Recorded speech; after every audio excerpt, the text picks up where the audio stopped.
안녕하세요. 잡시광입니다. 기상관 측사상 가장 강력한 겨울 폭풍이 전쟁 중인 러시아와 우크라이나를 강타했습니다. 흑해함대가 있는 크림반도에는 비상사태가 선포됐습니다. 바닷가에 잠시 멈춰선 차량에 갑자기 파도가 덮치더니 사람들이 서둘러 구조에 나섭니다. 대형 선박은 거친 파도를 간신히 버텨냅니다. 폭풍과 폭우가 휩쓸고 지나간 흑해연안의 크림반도 바닷가 건물들은 모조리 망가졌고 마을은 물에 잠겨 있습니다.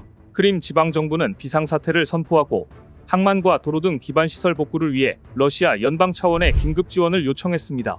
현지 시각 26일과 27일 사이 초속 40m에 달하는 허리케인급 폭풍과 폭우가 러시아 서남부 지역을 강타했고 한때 200만 명이 정전 피해를 겪은 것으로 보도됐습니다.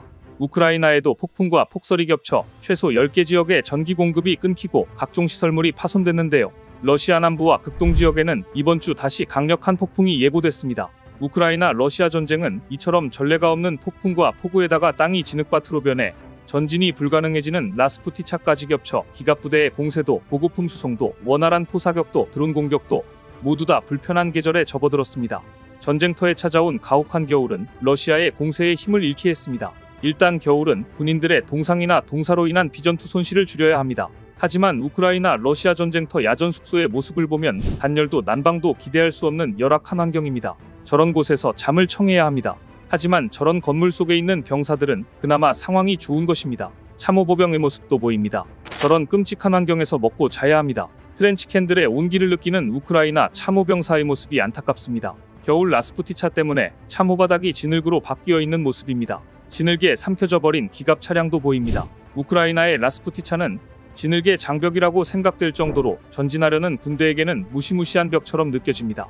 이 라스푸티차 때문에 대규모 기갑부대의 공세는 쉽지 않은 상황이며 보병을 투입한다고 해도 효과적인 공세는 기대하기 어렵습니다. 진흙 뻘밭에서 허우적거리는 두 나라 병사들의 모습이 보입니다. 저런 뻘밭이라면 보급품 수송에도 어려운 점이 많을 겁니다. 이런 암울한 상황 속에서 고군분투하는 러시아군 보급부대의 모습입니다. 드론도 마찬가지입니다. 악천후를 만나면 비행하기 힘들고 겨울 추위 때문에 배터리가 빨리 방전될 수 있습니다. 이 장면은 우크라이나 드론을 삽으로 격파하는 러시아군 병사들의 모습입니다. 첨단 장비가 동원되는 현대의 전장이지만 자연 앞에서는 하늘을 날아다니는 드론조차 삽의 먹잇감에 불과하다는 것을 다시금 깨닫게 되는 장면입니다.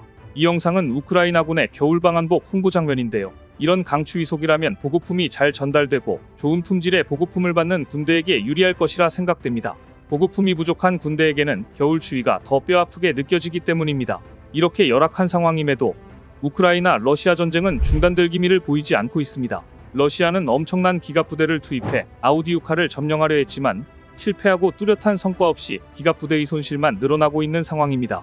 기갑부대를 투입하기 어려워진 러시아는 보병부대를 보냈고 우크라이나는 무인기관총으로 러시아 보병부대를 막아내고 있습니다. 무인기관총이지만 사실 첨단 장비라고 보기는 어렵습니다.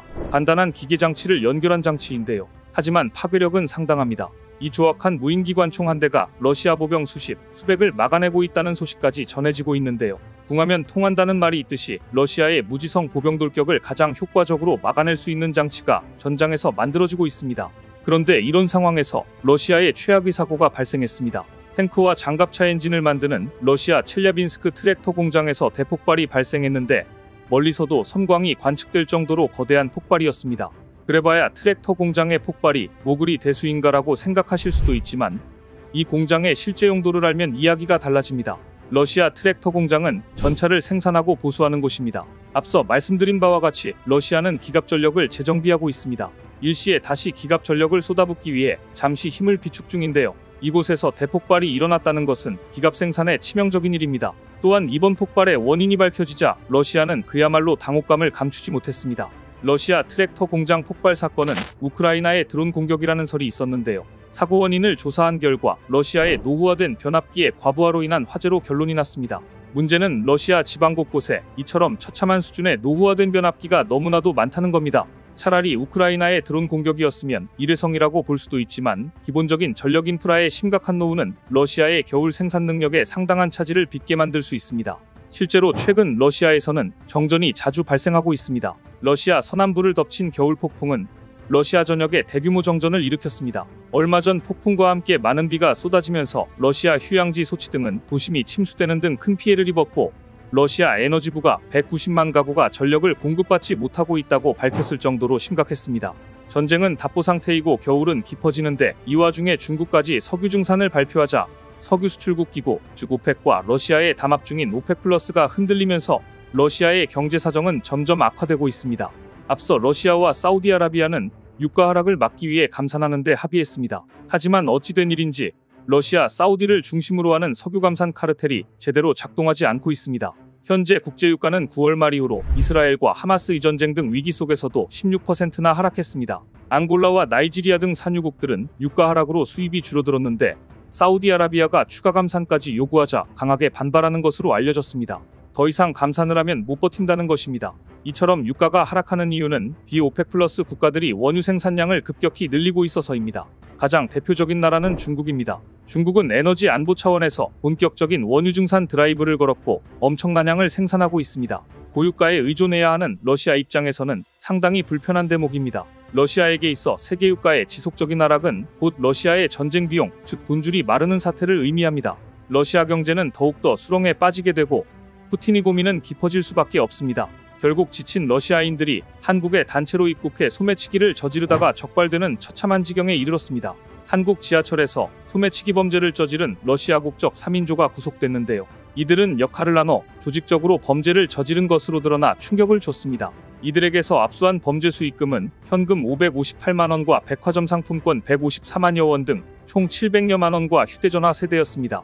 이들은 피해자의 주의를 끄는 일명 바람잡이, 주변인들의 시야를 가리는 안테나, 가방에서 지갑을 빼내는 기계로 각각 역할을 나눠 조직적으로 소매치기를 벌이다가 한국 경찰에 체포됐는데요. 3인조 러시아 소매치기범들은 SNS에서 한국에 훔칠 것도 많고 사람도 많다며 범행을 모의했고 지난 1일 한국에 입국했습니다. 하지만 이들이 간과한 것이 있습니다. 한국은 러시아와 달리 CCTV라는 인프라가 매우 잘 갖춰져 있다는 점입니다.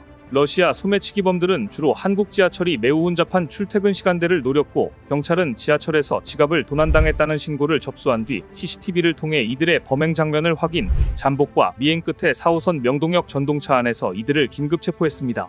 3인조는 국내에서 15일 이내 범행을 마치고 러시아로 도주할 계획이던 것으로 파악됐는데요. 세계 최대의 산유국 중 하나로 불리는 러시아 입장에서 엄청난 망신이라고밖에 볼 수 없습니다.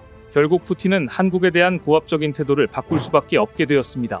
외신들은 우크라이나에 보내진 한국의 155mm 포탄이 유럽 전체보다 많다는 사실을 보도했습니다. 미국이 한국으로부터 건네받아 우크라이나에 간접 지원하는 포탄의 수가 엄청났다는 사실이 실제로 드러난 것입니다. 지금까지 입으로 지원을 외치던 서방 국가들보다 실질적으로는 한국의 역할이 상당했던 것입니다. 우크라이나군이 필요로 하는 포탄의 수는 한 달 기준 9만 발이 넘지만 미국의 생산량으로는 1만 발 정도밖에 감당할 수 없습니다. 결국 미국은 한국을 통해 포탄 주문을 맡겼고 한국은 41일 만에 약 33만 발의 포탄을 우크라이나에 보낼 수 있었다고 전했습니다. 실로 엄청난 생산 능력인데요. 한국의 포탄 생산 능력 덕분에 미국은 우크라이나에 집속탄을 보내는 최악의 선택을 피할 수 있었습니다. 결국 푸틴 대통령은 최근 공개석상에서 한국 대사를 존경하는 한국 대사님이라고 언급하며 한러 관계 회복을 재촉할 수밖에 없는 처지가 되었습니다. 모스크바 크렘린궁에서 열린 외국 신임 대사들에 대한 신임장 제정식에서 한국을 포함한 영국, 독일 등 21개 대사들이 참가한 가운데 푸틴 대통령은 한국 대사만 콕 집어 이렇게 표현했습니다. 존경하는 한국 대사님, 러시아는 준비가 돼 있음을 강조하고 싶습니다. 지난 10월 우크라이나에 포탄을 제공하면 한국과 관계를 파탄날 것이라고 언급한 것과 완전히 달라진 온도차입니다. 결국 러시아 입장에서도 이번 전쟁을 통해 그동안 한국에 의존해왔던 건설, 산업, 자원 관련 협력의 중요성을 다시 한번 깨닫게 되었으며 예상을 상회하는 한국의 엄청난 군수물 자생산량에 난감함을 표시한 것으로 보입니다. 오늘 준비한 소식은 여기까지입니다. 댓글을 통한 여러분들의 많은 의견 기다리겠습니다. 시청해주셔서 감사합니다.